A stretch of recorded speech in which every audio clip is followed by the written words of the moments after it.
on Monday. Top 5 ways Texas A&M can live up to the hype. Number 5, defense was really, really good last year. They've lost some pieces off of that to the NFL draft, but maintain and improve on that defense. Now they lost Mike Elko. He's the head coach at Duke now.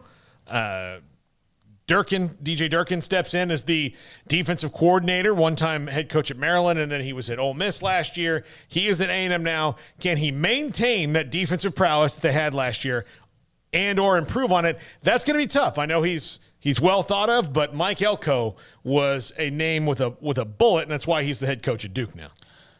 Who's well thought of? Mike Elko. Okay, I was going to say DJ Durkin. Depends on who you ask. Yeah. And a lot of people would say no, he's not well thought of given his history. What happened at Maryland? Yeah. Yep. But yeah, I mean, defense is really their strong suit, and I mean that's where I'm assuming a lot of this buzz about this year is coming from. Not so much about Devin A-Chain or maybe whoever you want to point out skill-wise. I mean, I know there's excitement on that side of the ball as well, but it just seems like their defense is their bread and butter. That's what they built up for. Johnny's the one that set the world on fire offensively, but what they've really been able to establish now is, great defensive linemen and really tough defense and just being that SEC mentality and all that. I mean, that they've been building up and that they have now.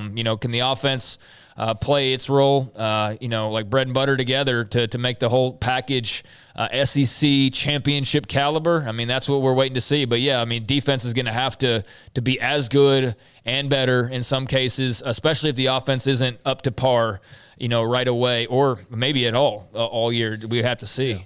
If you ask me, and here's the thing, this is a team that was always in their great years built on defense. If you ask me of my lifetime, the greatest players that A&M has had, it would be Johnny Manziel 1, probably Mike Evans number 5, and everybody in the rest of the top 10 would probably be defensive players. Yeah, I didn't grow up really thinking too much of anybody A&M offensively related. They were the wrecking crew. I mean, that's who they were, and I haven't thought about them in that regard in a while. I mean, but that's how I came to know them. So, yeah, I mean, getting some of that identity back. You have to have the offensive piece of the puzzle, of course, but, they're a defensive team more so than anything. Yeah, you talk about Sam Adams and Quentin Coriat and Dat Wynn and all, Marcus Buckley, like guys like that, William Thomas, just bad dudes that they had back in the day on defense under R.C. Slocum. Number 4, replace the departed stars. Look, Kenyon Green's gone. Isaiah Spiller's gone. Jalen Weidermeyer is a big part of their offense. I know he's probably going to struggle to hang on to an NFL roster. He's gone. They lost a lot of bodies, a lot of really good players that helped them. You lose, Kenyon Green, one of the best offensive linemen they've had in a long time. You don't just kind of replace him and expect that to go on, Garrett. I mean, like he's a good dude. I'm leaving people out. Yeah. Contributors like Leslie or Leon O'Neal was one of their guys. He's gone. So veteran things, they've got to replace those departed stars. And running back, they're probably fine. Isaiah Spiller was a workhorse. Mm-hmm. And Devin A-Chain's great. He's fantastic, but can he be a workhorse like Isaiah Spiller was? Who's going to be an excellent pro with the Chargers. Can you replace that? Go ahead, Gary. Oh, I don't think you can. I think Isaiah Spiller was a transformational player. I mean, and I think that he's going to have the opportunity to have a successful career.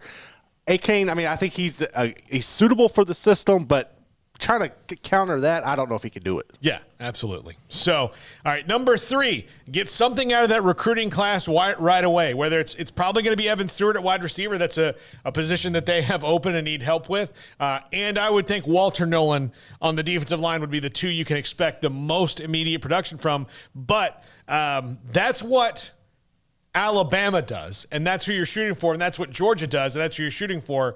Not everybody contributes in that recruiting class, but when you recruit studs, the studs play and the studs contribute on those teams. Yeah, I mean, I'll just say what I've been saying about A&M. I have no, axe to grind with the program. I think that they've made a lot of really great moves over the years, but I'm just on the end of I want to see something greater than 8-4. I mean, quite frankly, that's just it's as simple as that. If they finish 9-3 this year, then hey, a little bit of progress has been made, and then next year you want 10 and 11 wins and whatnot. But yeah, I mean, this is what's kept them in the headlines. And the occasional win over Bama or a 7 overtime win versus LSU. It's been recruiting, and then it's been, whatever kerfuffle Jimbo Fisher's involved with, and it's the big win that they get that season. And recruiting is the lifeblood. I understand. I also think there's an entire industry built on it, and so there's a focus on it. Yeah. If there wasn't that industry, because we didn't talk, it was talked about, but it's like really become the thing, and it's the lifeblood, and it's this, and it's great, but culture is also important as well. Yes, you have to have the players, but you also have to have the culture too. It seems like they've got a good culture going on. They've clearly recruited really well, and yeah, they're beyond the point where they just sit back and those guys have time to develop and do all that. Some of them will, but no, they need Evan Stewart to be a star. They need the guys who are stars to be stars quickly and to make impacts quickly. So yeah, all those classes are great, but you can't just wait a couple years for these guys. No. Some of those guys, yes, but they need to see some instant impact for sure. Yeah, if they're real studs, that can compete with Alabama and Georgia. And look, this is a team that's been in the SEC for a long time. They have 2 wins over Alabama and 1 over LSU. Man, it seems like more than 2 the way it's talked about, doesn't it? 2 wins over Bama and 1 win. Doesn't it? It seems like they beat them like 5 times. It does. You would think they would, like, year in and year out, they'd be going back and forth or something. Yeah. I did. That's wild to me to think that. It's just been those 2. But anyways. in their side of the conference, 2 wins against them. Number 2. Normally, I would say this is the most important, but QB play, we've talked about it a lot. They don't know who their guy is going to be yet, and that can be, I know this as a Jimbo Fisher expert. There was the debate, like he kept it, like Jameis Winston might not be the starter the year he was going to be the starter. We really like, it's almost like you can barely believe what coaches and primarily Jimbo Fisher say at the time. But Coach here, speak. Haynes King is a high recruit. Connor Weigman's a high recruit. Max Johnson is a transfer.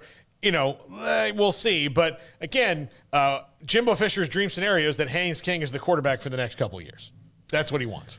You think so? Then Connor takes over, I would think, because then that reinforces his recruiting, right? Because then the line, it falls in line with what he wants. Yeah, if you're looking to bat 1,000, sure. I think that you're just looking for whoever the dadgum dude is. Like, who's the best quarterback? Because I don't think you can really have the luxury of, this guy will start here, and this, they all plan that way, of course. But I think whoever's the best dude needs to be the guy, and if that's Connor Weigman, then so be it. But I know that there is a little bit of let's have some patience with him and all that. So yeah, I mean it should in theory be either Haynes King or Max Johnson. But given their history, everybody better be ready to play. Yeah. I mean that's really the thing is the starter's one thing, but odds are there's probably going to be another quarterback at least that will play significant reps, so everybody better be ready. Yeah, absolutely. And number 1, don't get upset. This has really been their bugaboo in years where you beat Alabama.